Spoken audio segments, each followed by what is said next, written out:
Secara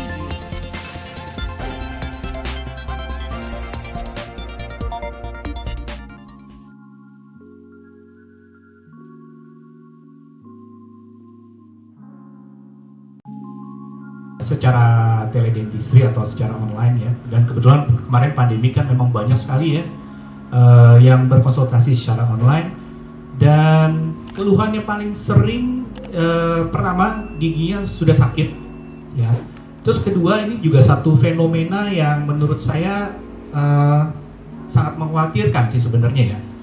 Jadi di usia yang rata-rata 30, mungkin kalau tadi Dokter Mira di slide-nya 35 ya, ke atas tuh 35 tuh kurang lebih ada 1-2 gigi yang hilang. Nah itu di usia 30 tuh bahkan ada yang lebih dari 2 gigi sudah tanggal ya, bukan udah rusak lagi, sudah tanggal ya. Tapi mungkin kalau tanggal tuh biasanya giginya patah tapi ada sisa mungkin ya, jadi mungkin harus dilakukan pemeriksaan lagi. Tapi sangat mengkhawatirkan kalau saya bilang. Ya kadang-kadang saya tanya juga nih gitu, kok bisa sampai sudah rusak giginya. Kebanyakan nanya, dok ini kalau ini masih bisa dipertahankan nggak? Masih bisa ditambal nggak? Wah kalau ini udah nggak bisa ditambal, saya bilang. Sepertinya harus dilakukan pencabutan karena sisa giginya sudah sedikit di dalam tulang. Jadi kalau dipertahanin nggak bisa bertahan lama dan bisa menimbulkan infeksi. Jadi lebih baik dilakukan pencabutan.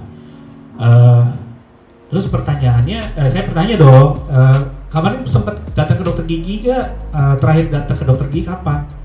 Bahkan ada banyak juga yang bilang, saya belum pernah dok ke dokter gigi. Saya nggak berani ke dokter gigi, apalagi lagi pandemi kan.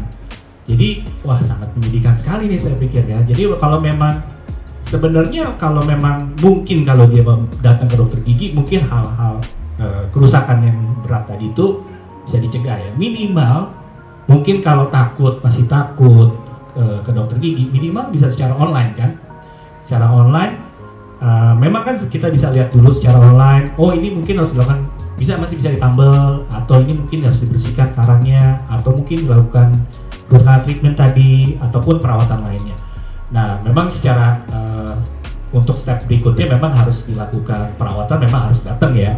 Tapi setidaknya di awal masyarakat yang memang konsultasi secara online ini udah tahu dulu, oh gigi saya harus dilakukan perawatan ini. Kenapa penyebabnya? Kan juga harus saya jelaskan kan. Oh penyebabnya karena mungkin sikat giginya yang salah, atau mungkin pola makannya juga yang salah, itu juga pengaruh kan. Jadi dengan informasi awal yang mereka dapatkan, mereka sudah tahu untuk step berikutnya nih saya harus kemana sih, perawatan apa sih gitu.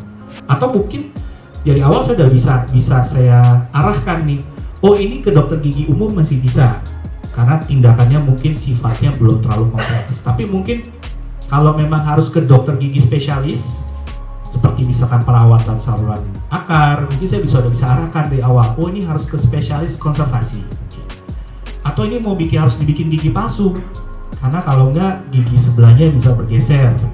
Ya ini mungkin ke spesialis prostodonti ya, seperti saya nih spesialis.